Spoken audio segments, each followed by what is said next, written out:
ॐ अज्ञानतिमिरान्धस्य ज्ञानञ्जनशलाकया चक्षुरुन्मिलितं येन तस्मै श्रीगुरुवे नमः। ॐ नमो भगवते वासुदेवाय।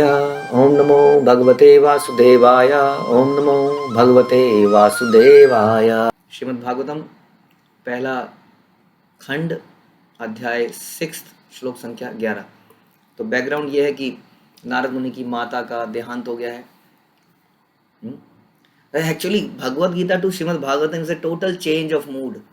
तो मेरे को भी अपना मूड चेंज करने में थोड़ा सा समय लगता है क्योंकि भागवतम जो है ये गलितम फलम है। आप जो भागवतम सुन रहे हैं this is the purest thing. Bhagavad Gita knowledge पे है, ये नॉलेज के आगे प्रैक्टिस है, इसलिए काफ़ी चेंज है, इसलिए ध्यान से एकदम से मूड चेंज करना पड़ता है। तो हमने सुना कि नारद मुनि की जो है माता का देहांत हो गया है और नारद मुनि भगवान को कहते हैं कि what ever you do is best. हाँ भगवान, आपकी यहाँ पर जो भी बनाया गया है सिस्टम वो बेस्ट ही है। तितली जिस तरह से एक कैटरपिलर से बनती है वो बेस्ट है। कभी हमें दया आ जाती है किसी व्यक्ति को, अगर इसका पता ना हो तो दयावश वो जब कैटरपिलर को देखता है तो उसको खींच के निकाल लेता है, कितनी तकलीफ हो रही है उसको, और वो कभी तितली नहीं बन पाती है। इसीलिए तरह से समाज में हमें लोगों पे कई बार दया आ जाती है, वो दया के चक्कर में हम कुछ कुछ कर देते हैं उनके साथ। ले बेटा इतने पैसे ले ले, और वो पैसे उसे फिर अपना ही नुकसान करता है। हाँ, तो वास्तव में जो हमें लोगों के थिंकिंग प्रोसेस को सुधारना पड़ेगा, उनको सुधारना पड़ेगा। अभी यही गीता का फिलॉसफी कि there is life after life, why don't you prepare for that. आपको उसके लिए प्रिपेयर करना पड़ेगा और कोई हिंड्रेंस नहीं आएगी आपकी व्यक्तिगत जीवन में, आपके गृहस्थ जीवन में कोई दिक्कत नहीं आएगी। या you can run your family very well, बल्कि बहुत अच्छे से आप अपनी फैमिली को रन कर पाओगे, बच्चों को पाल पाओगे। There is no problem at all. ये हमें समझाने की ज़रूरत है। तो नारद मुनि को ये अच्छी तरह से समझ में आया और वो जंगल की तरफ चले गए। ओम नमो भगवते वासुदेवाय। ओम नमो भगवते वासुदेवाय। ओम नमो भगवते वासुदेवाय। तो नारद मुनि बोलते हैं स्फीतांजन पदांस्त्र तत्र पुरुग्राम वज्र व्रजाकारान खेट खरवटवाटीश्च वनान्युपवनानि च। प्रस्थान करने के बाद, जंगल में प्रस्थान करने के बाद नारद जी कहाँ कहाँ से पहुँचे। ऐसा नहीं कह रहे कि नारद जी मैंने वाराणसी से दिल्ली की टिकट ली, दिल्ली से मैं अमृतसर पहुँचा बाई ट्रेन और मैं यहाँ से गया। अब सुनिए क्या कहाँ गए हो। वो कहते हैं कि मैं अनेक समृद्ध जनपदों, नगरों, गांवों, पशु खेत क्षेत्रों, खानों, खेतों, घाटियों, पुष्पवाटियों, पौषशालाओं, प्राकृतिक जंगलों से होकर गुजरा। तो यानी कि उनके बीच में हर तरह की चीज़ है। अब ये जो घटना है कब की है, ये पिछले कल्प की है। ध्यान से सुनिए, ये पिछले कल्प की है। यानी कि कितना हो गया ये 43 lakhs into 1000 कितना हो गया, 4 करोड़ 32 lakhs, 43 करोड़ हैं। और उसके बाद क्या हो जाता है, करोड़ के बाद खरब, नहीं अरब। सो यानी कि 4 अरब आई थिंक साल पुरानी बात बता रहे हैं। हम लोग कहते हैं कि कुछ साल पहले ही, मे बी 2-3 हजार साल पहले, मनुष्य जो था पाषाण युग था। मनुष्य एक आदिवासी की तरह था, बल्कि मनुष्य था ही नहीं, बंदर थे। बंदर टहनियों पे थे और टहनियों से कूदते कूदते बंदर से इंसान बन गया। Again going back to the same Darwin theory. वो कहते हैं कि इंसान बनने से पहले बंदर था, पहले कुछ भी नहीं था, धीरे धीरे इंसान ने ये सब सीखा, इंसान बना। आपने एक ऐड भी देखा होगा, मिंटोज ने एक ऐड बनाया था, कैसे जो बंदर के दिमाग में कुछ आइडिया चमका या क्या हुआ और वो फिर इंसान बन गया। तो एक्चुअली मुझे ऐसा लगता है कि मेरे पूर्वज तो बंदर नहीं थे, किसी के हो सकता है उनके पूर्वज जरूर बंदर रहे हों। हमें शास्त्रों में हम देखते हैं तो पूर्वज हमारे बंदर कभी भी नहीं थे, क्योंकि बंदर और इंसान हमेशा दे को एग्जिस्ट। जो फॉसाइल रिकॉर्ड्स होते हैं, जो ज़मीन की खुदाई करते हैं, उन खुदाई से बहुत नीचे किलोमीटर तक जाने के बाद भी आज तक ये प्रूव नहीं हो पाया कि पहले बंदर थे। क्योंकि अगर पहले बंदर होते तो पहले खुदाई में नीचे बंदर ही दिखने चाहिए थे, इंसान नहीं दिखने चाहिए। लेकिन जितने भी नीचे गहरे गए वहाँ बंदर के भी अवशेष मिले और मनुष्य के भी अवशेष मिले। और यहाँ श्रीमद् भागवत की बात करें तो श्रीमद् भागवत इतने अरब पहले की बात बता रहे हैं कि उस समय भी समृद्ध जनपद थे, नगर थे, गांव थे, पशु थे। बताइए, और एटलीस्ट 5000 साल पहले तो है ही। श्रीमद् भागवतम जो तो लिखित रूप में है, लेकिन ये बात बताई जा रही है पिछले कल्प की। पिछले कल्प में भी समृद्ध जनपद थे, नगर थे, गांव थे, हाँ, पशु क्षेत्र, खानों, खेतों, खाने भी थी, इसका मतलब खेतों, घाटियों, पुष्प वाटियों सब कुछ था, और प्राकृतिक जंगल तो थे ही। तो यहाँ पर प्रभुपाद भी बता रहे हैं कि किस तरह से वर्तमान सृष्टि के पूर्व भी कृषि, खनन, फार्मिंग वगैरह ये सब थे जैसे कि आज हैं, और यही सारी चीज़ें अगली सृष्टि में भी रहेंगी।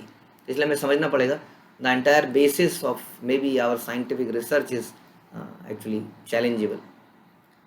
चित्र धातु विचित्रार्धि निभभग्न भुजद्रुमान जलाशयांचिव जलान्लिनी सुरसेविता चित्रस्वने पत्र रथैर विभ्र मद भ्रमरश्रियः। मैं सोने, चांदी तथा तांबे जैसे विविध खनिजों के आगारों से परिपूर्ण पर्वतों तथा सुंदर कमलों के से पूर्ण जलाशयों से युक्त भूभागों को पार करता रहा, जो स्वर्ग के वासियों के उपयुक्त थे और मदांध भौरों तथा चहचहाते पक्षियों से सुशोभित थे। तो यहाँ सुन के तो बड़ा अच्छा लग रहा है कि बहुत सुंदर सी जगह में गए जहाँ पर स्वर्ग जैसे थे, कमल के पुष्प थे, पक्षी थे। जनरली हम जंगल के बारे में सुनते हैं तो बड़ा फैसिनेशन से रहता है, क्योंकि कंक्रीट को देख देख के हम पागल से हो जाते हैं। मन करता है कि पेड़ों के बीच में चलें, खासतौर पे गर्मी के मौसम पे ऐसा लगता है यहाँ से निकलें और कहीं जाएं। तो इसलिए जंगल के बारे में ये तो ऐसा ही कुछ विवरण यहाँ पर ये दे रहे हैं। लेकिन अगले श्लोक में सुनिए क्या कहते हैं। नलवेणु शरस्तंब कुशकीच गहवरम एक एवातियातो अहम द्राक्षम विपीतम महत घोरम प्रति भयाकारम व्यालो लूक शिवाजिरम।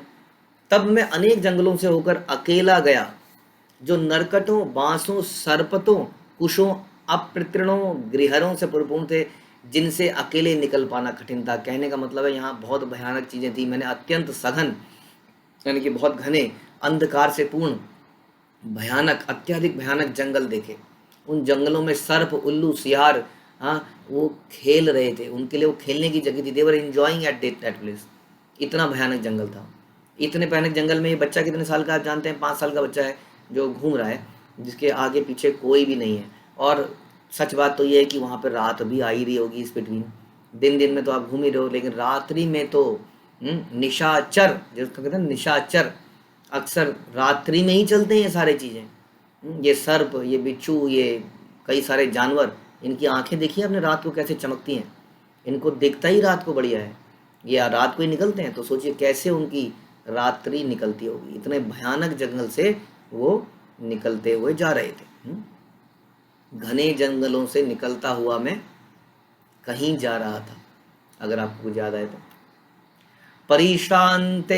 परिशांतेन्द्रियात्माहं तिटपरीतो बुभुक्षितः स्नात्वा पीत्वा हृदय नद्या उपसृष्टो गतश्रमः।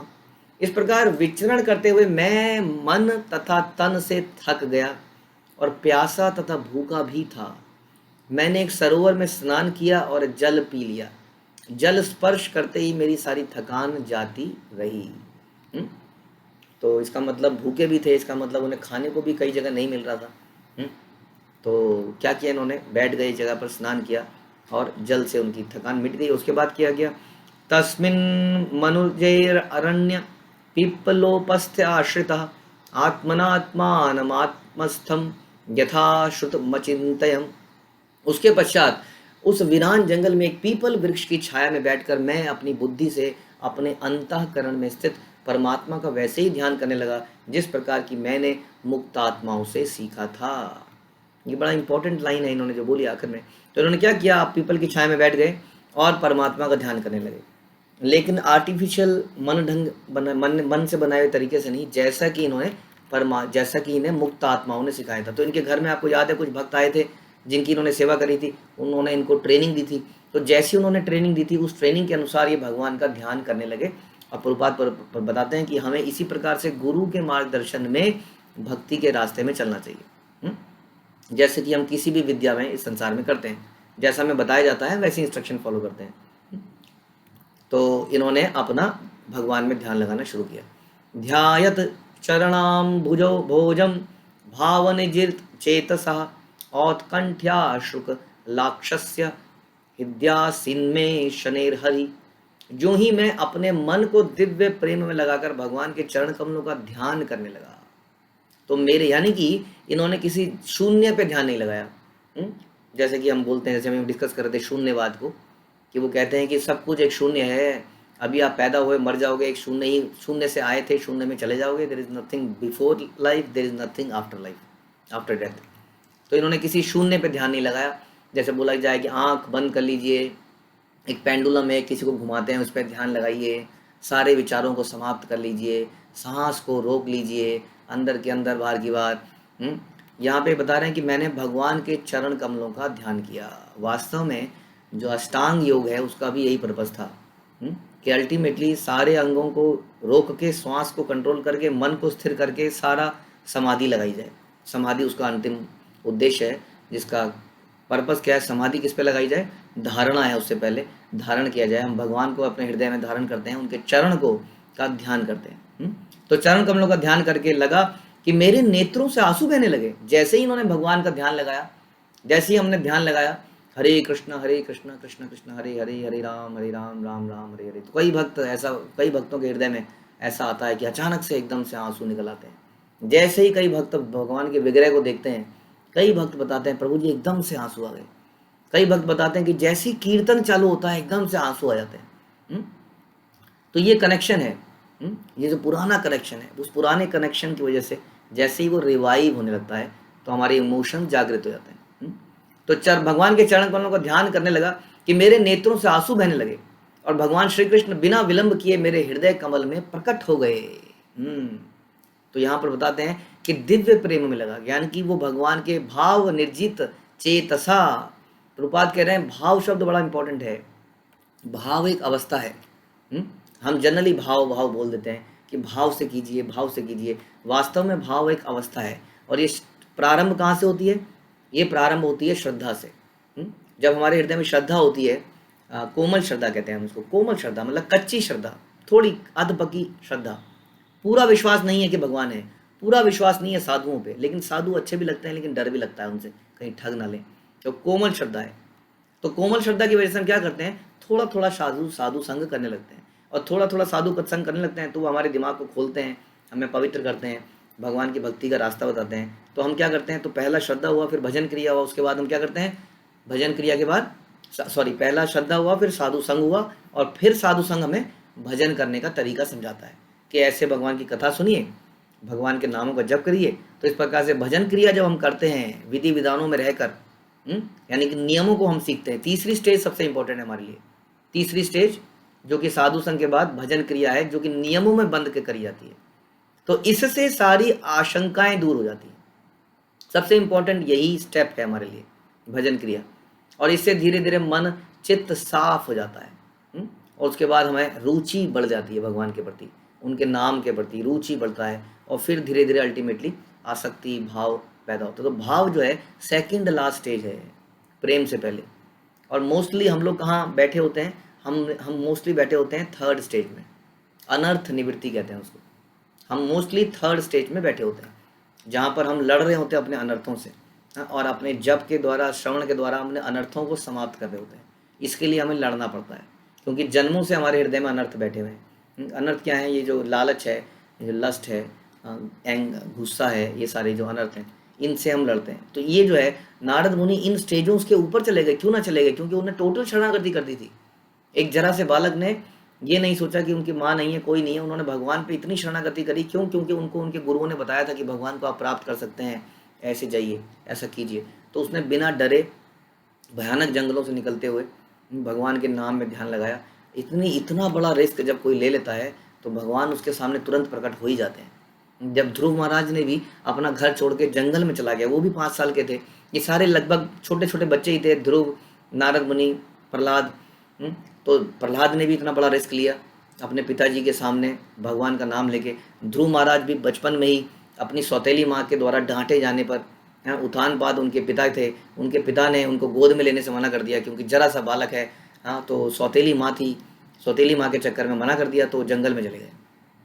जंगल में चल के उन्होंने भगवान का ध्यान किया, और 6 महीने के अंदर उन्होंने तो 6 महीने के अंदर भगवान को साक्षात देख लिया अपने सामने। तो जब हम भगवान पे टोटल सरेंडर कर देते हैं, तो भगवान जरूर हमारे सामने प्रकट होते हैं। तो यहाँ पर क्या हुआ, बिना विलंब किए मेरे हृदय कमल में भगवान प्रकट हो गए। और उस समय क्या हुआ, इसको जानने के लिए हम एक दिन का इंतजार कर लेते हैं। ठीक है, ग्रंथराज श्रीमद् भागवत की जय, श्रील प्रभुपाद की जय।